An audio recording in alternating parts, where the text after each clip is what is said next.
What's up, Heat Nation? Ernest here, back with a Miami Heat Talk video. Hope everybody's having a beautiful weekend. It's Sunday, last day of the weekend. We got work tomorrow. Remember, like I say, every day we wake up, you guys, it's a great day. So hope you guys are feeling blessed and prospered. Before we get started with this video, and yes, I will address the elephant in the room, but before I get there, last video I posted a couple days ago, you guys, a lot of you guys spread a lot of love with the positive words that I said. I was really preaching positivity. It's not something I usually do, but the fact that a lot of you responded very amazing to it, gave me some positive feedback. Love you guys. Thank you so much. Was a little bit of negative comments, couple haters out there, but you know, that's life, you guys. I learned a long time ago that it doesn't matter what people say. You can't control what everyone thinks about you. So the moment that you stop caring and allow yourself to live your life without worrying about what other people says, you win. Just wanted to say that. Now, look, I'm not here to preach again, you guys. I'm here to give you guys some updates, some great news. So off we go on another Miami Heat Talk adventure. So, few updates for you guys. As you can see, I don't have a Miami Heat jersey on. Before you freak out, why am I wearing a Toronto Raptors jersey? First of all, because it's cool. I mean, come on. This is the original Tracy McGrady Toronto's Raptors jersey. I mean, if you're an NBA fan, you got to have this jersey. But secondly, why do I wear it?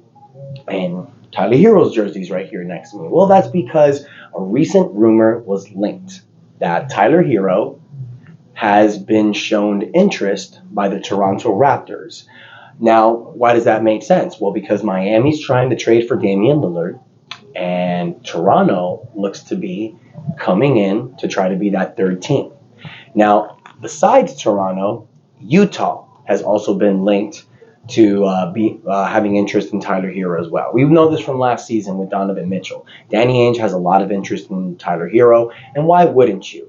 And before we move forward with the Toronto Raptors, there's just something I got to say, because last video, there was a lot of people throwing shade, saying that the Miami Heat's young assets are only assets to Heat fans, that a lot of other places don't see Miami Heat, these young assets like Tyler Herro, Caleb Martin, Nikola Jovic, Jaime Jaquez as assets. So here's my question for those people.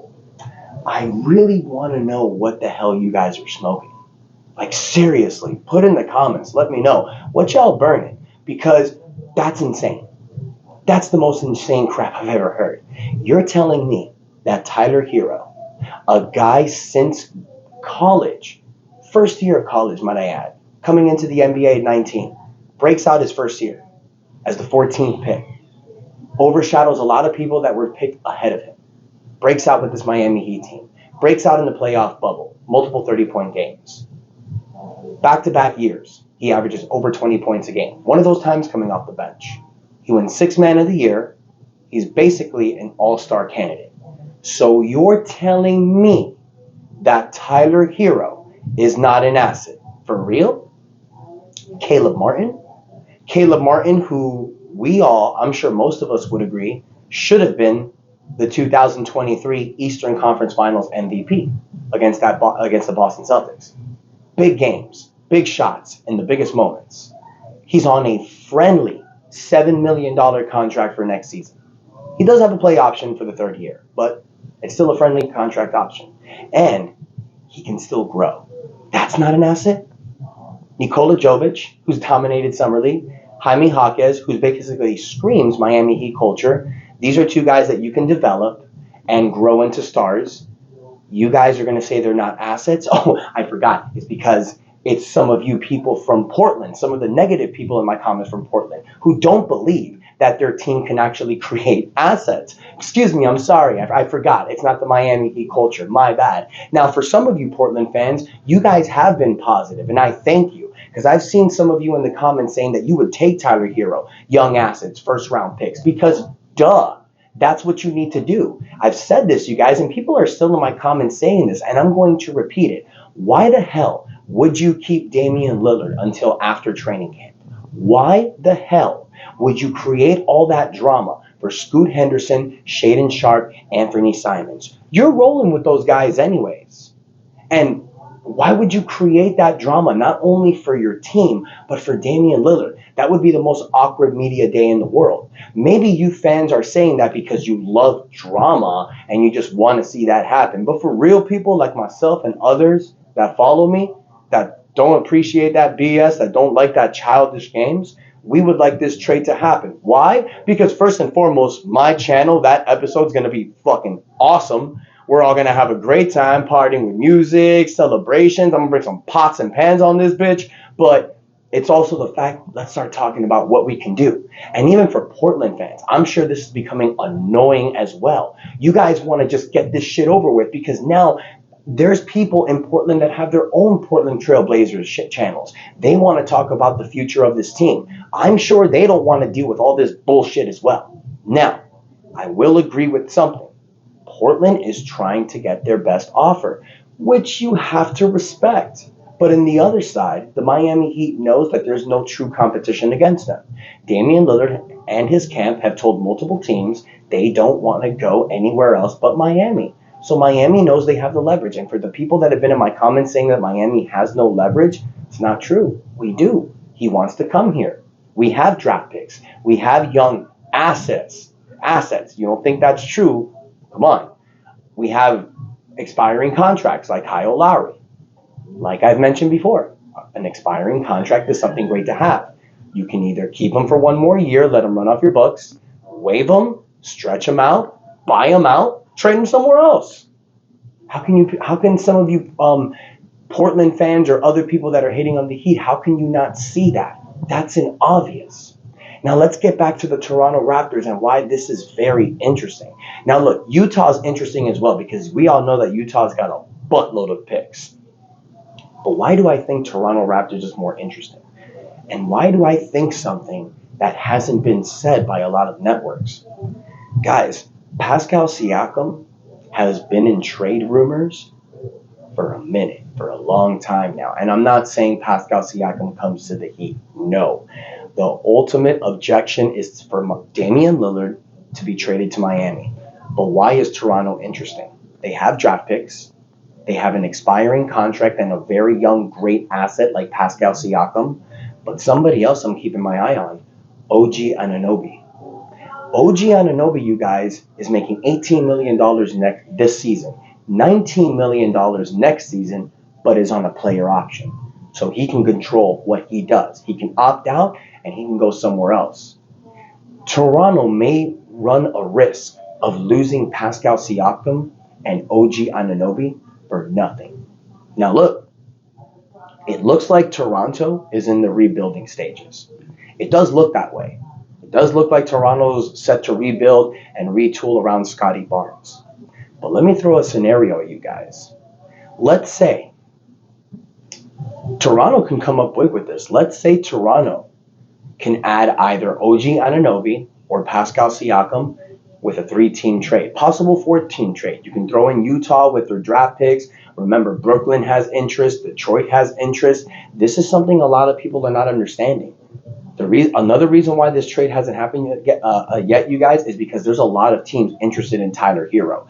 And there may be other players involved as well. But let's say Toronto can package Pascal Siakam, some draft picks, maybe even OG Anunoby, or maybe save one of those guys for another draft. Now, Portland can get what they want. They can get 4 first-round draft picks. Miami may not have to give up the young assets like Jovic, Jaquez, because Portland can get a young asset like OG Anunoby or Pascal Siakam. Pascal Siakam's in the last year of his contract. Portland can try to ride with that. I'm sure they can talk him into staying. These are guys from a small market. Toronto's not a small market, but it's not New York, LA. We all know what I'm talking about. So they can maybe turn it. Now look, this is all speculation and hearsay, but I'm trying to think outside the box, you guys. What else does Miami have that Toronto would love? Kyle Lowry. Kyle Lowry's expiring contract. Send him to Toronto as the goodbye. The fans in Toronto absolutely adore Kyle Lowry. Why wouldn't Toronto be interested in bringing Kyle Lowry back for his final season, playing alongside with Scotty Barnes? Now, the numbers are going to have to change a little bit differently, you guys, but if you can add OG Anunoby or Pascal Siakam, now Kyle Lowry doesn't have to go to Portland. You can throw a fourth team in there, give a couple more assets or a couple more contract expiring players. That's why there was a rumor a long time ago, you guys, that this could be anywhere from a 3 to 7 team trade. There can be a lot of factors playing into this. The fact that Toronto's name came up yesterday, it really sparked my interest, not only because they have the draft capital, but they also have expiring contracts coming up, and Kyle Lowry. Nobody's thinking about that. I'm sure Toronto would be okay taking Kyle Lowry for his last year and riding him off into the sunset as a Raptor. You know how many tickets Toronto would sell doing that? If you're rebuilding around Scotty Barnes and you get Tyler Herro in this package with a Kyle Lowry, the numbers sound crazy, but like I said, they have to unload Pascal Siakam. He's making $37 million. That's a possibility as well. Throw in some young assets. Now, this is why Andy Ellsberg, he's one of the best at his job. He can make these numbers work. Maybe he would still have to give up Nikola Jovic or Jaime Jaquez to Toronto. Hey, take this young asset along with this too. We can make the numbers work. I know it sounds crazy, you guys, but when I saw Toronto's name come up, it wasn't just, oh, Toronto just may throw in a first-round pick to take Tyler Herro. This may be a little bit more bigger than what we're thinking. Remember, the last time we traded for Jimmy Butler, you guys, it was a 4-team trade. We had to ship out Josh Richardson and Hassan Whiteside. We took Jimmy Butler, but we also took Myers Leonard. So I understand it sounds crazy, but that's why I feel like this may take some time. Portland knows that they don't have to make this trade right away. They don't want to mess up and screw this decision up. I can respect that. Now, a lot of people are thinking this might loom into February in the trade deadline. I don't think so. I think there is a deadline. Even though Woj won't say there is, obviously we know that Woj is siding with Portland. Woj came out on ESPN recently and basically said that Portland's willing to drag this out. Of course. Why wouldn't he say that for his people in Portland? It's because Woj wants to put it out there publicly so Miami can basically up their offer. That's a business tactic, you guys. That's all I see. That's my opinion. I'm sure I'd love to hear what you guys think. That's my opinion right there. But my opinion is there is a deadline, and it's training camp. Because you don't want to come up with this disgruntled player. You don't want to come up with all this bullshit going into training camp.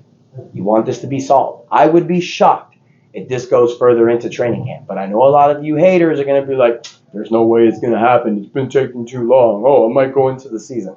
I don't think so. I don't think Portland's going to do that. That's just my opinion. And then I like also what Damian Lillard did as well. Damian Lillard, he posted an IG live, and he said that he's got nothing but love for Portland, that he's got love for the PDX.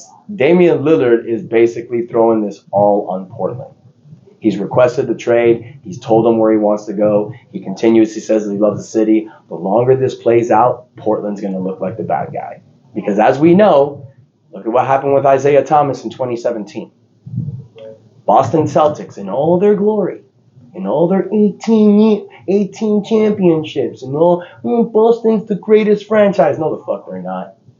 They broke down Isaiah Thomas, used him, and threw him away and traded him to Cleveland. He injured his hip. His sister was killed, by the way, in a car crash during the playoffs. Injured his hip. He was misdiagnosed by the doctors. Went out there, re-aggravated the injury, and his career was basically over. Players see that. Organizations don't care about them, so they have to do what's best for them. So the longer this drags out, you guys, Portland's looking even worse.